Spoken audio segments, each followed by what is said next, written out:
Anime bertemakan ecchi tanpa batas dan melampauinya. Buat kalian yang suka dengan anime bergenre ecchi, romance gitu, kalian harus nonton video satu ini. Dan inilah beberapa anime bertemakan ecchi terbaik di 2021 yang bakal gue rekomendasikan buat kalian. Gimana? Dari beberapa tersebut udah ada yang kalian tonton atau belum ada yang kalian tonton? So langsung aja kita ke nomor yang pertama.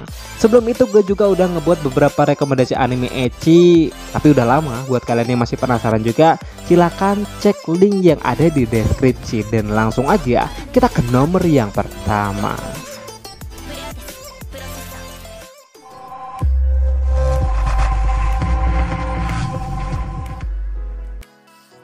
Megami Ryo no Ryobokun. Anime satu ini yang berjudul Megami Ryo no Ryobokun berceritakan tentang seorang anak SMP berumur 12 tahun yang hidup sendirian. Ia bernama Nagumi Koushi. Pada suatu hari terjadi sebuah kebakaran nih di rumahnya Koushi dan ayahnya memilih untuk meninggalkannya ke luar kota. Dan sekarang Koushi harus bertahan hidup sendirian sebagai anak jalanan. Suatu saat ia sangat kelaparan dan terjatuh di jalanan. Dan datanglah seorang gadis bernama Wachi Mianero yang menolongnya. Ia membawa Koushi ke sebuah asrama khusus wanita. Di sana ia diberi pekerjaan, tempat tinggal dan makanan. Ia bekerja sebagai pengurus tempat itu nih. Namun seluruh penghuni asrama itu bermasalah. Dan tidak hanya itu, godaan dari para gadis yang tinggal di asrama itu menjadi godaan tersendiri untuk laki-laki.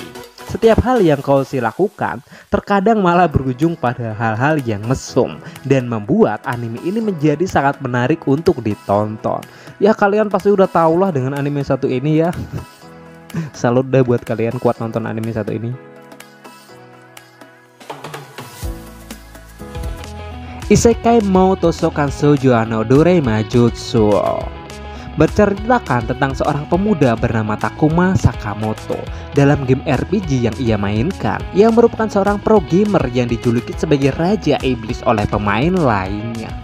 Pada suatu hari, ia dipanggil ke dunia lain yang sangat mirip dengan game RPG yang setiap hari ia mainkan.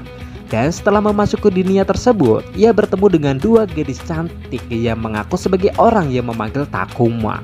Namun ketika mereka berdua ingin mencoba membuat Takuma menjadi budaknya, sihir yang mereka keluarkan malah terpantul karena sihir milik Takuma.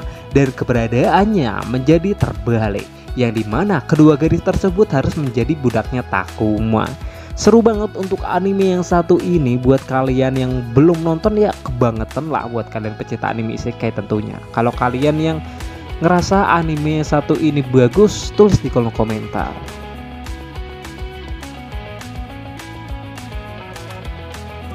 Oredake Heireru Kakushia Dungeon berceritakan tentang putra seorang bangsawan kecil yang bernama Noir. Ia sangat susah untuk mendapatkan hal pekerjaan, bahkan ia dihentikan sebelum memulai hari pertamanya.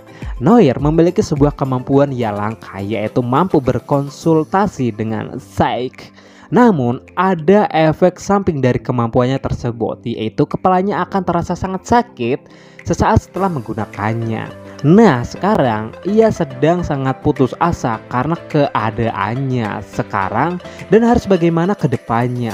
Noir pun memutuskan untuk menggunakan kemampuannya untuk berkonsultasi dengan Sage Agung. Dan pada akhirnya ia mendapatkan saran yang bagus untuk pergi ke sebuah dungeon rahasia yang dipenuhi oleh monster dan barang-barang sihir. Dalam dungeon ini Noir terus berlatih dan mengumpulkan pengalaman serta kekayaannya sampai cukup untuk mengubah nasibnya. Ya bisa dibilang anime ini bertemakan harem isekai lah, dimana ya bikin iri lah si MC ini. Dikelilingi oleh banyak heroin yang kuat dan mantul juga ecchinya di dalamnya guys.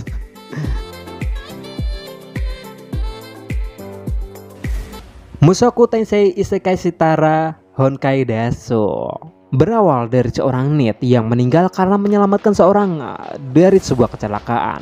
Sesaat setelah kejadian naas tersebut, ia terbangun dan menyadari dia berada di dunia lain dan dia menjadi seorang bayi yang terlahir kembali.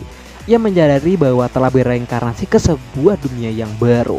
Walaupun ia telah bereinkarnasi, tetapi mengingat tentang kehidupan yang sebelumnya masih bisa ia ingat. Dalam keadaan atau dalam kehidupan barunya, ini ia bernama Rudeus. Dalam fase balitanya, saat Rudeus mulai sebuah perjalanan tentang hal-hal dasar pada dunia. Sebuah dunia yang mirip dengan kehidupan bangsa Eropa lama. Namun yang lebih istimewanya adalah sihir serta hal magic adalah hal biasa di kehidupan barunya ini. Berbekal dengan penyesalan, pengalaman serta pengetahuan di dunia lamanya, Rudeus bisa dikatakan menjadi seorang jenius di usianya yang sangat muda nih. Sang MC ini mulai belajar banyak tentang seni berpedang dari ayahnya serta guru barunya yaitu Roxy yang mengajarkan sihir. Ia bersumpah akan jadi orang yang lebih baik lagi dan tidak mengulangi kesalahannya lamanya. Atau kesalahan lamanya maksud gue ya. Walaupun begitu sifatnya yang seorang nerd atau otaku masih tersisa yang menyukai hal-hal ero, akan tetapi tidak bisa hilang. Ya mantep lah anime satu ini.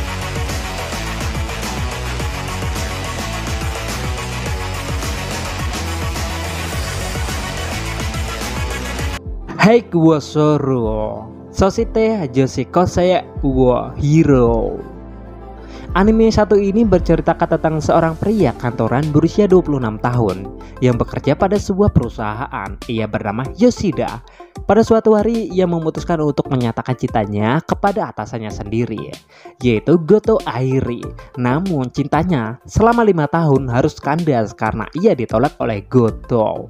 Yoshida yang berjalan di tengah malam dalam kondisi mabuk menemukan seorang siswa SMA yang bernama Ogiwara Sayo.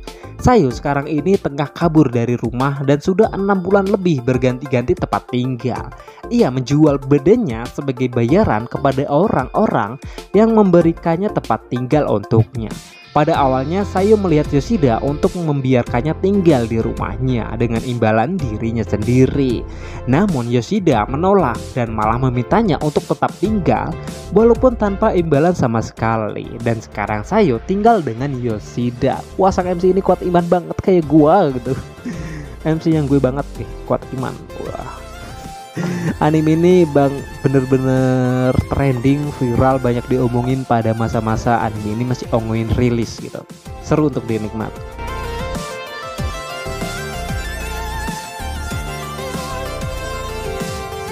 Kaifuku Jutsuya no Yari Nausiechi tanpa batas. Berceritakan tentang seorang healer yang ingin menjadi seorang healer terkuat. Ia bernama dengan Kearo. Namun ia malah dikhianati dan disiksa oleh temannya sendiri. Dan akhirnya ia menggunakan sebuah item yang bisa membuatnya kembali ke masa lalu untuk membalas dendam. Nah, setelah kembali ke masa lalu, ia pun memulai operasi balas dendamnya tersebut. Dengan menggunakan sihir penyembuhannya, ia mulai melakukan balas dendam terhadap orang-orang yang pernah mengganggunya. Orang pertama yang ia incar adalah sang putri. Bagaimanakah kelanjutan Kearo dalam membalas dendamnya? Anime ini juga disajikan dengan bubu-bubu ecchi yang membuat anime ini menarik untuk ditonton. Versi Blu-ray-nya udah rilis kah? Jadi pengen nonton versi unsensor. Unsensornya kan udah rilis ya waktu bersamaan dengan anime yang sensornya rilis. Ecchi tanpa batas. Menuju ecchi dan melampauinya. Gila anime satu ini hancur.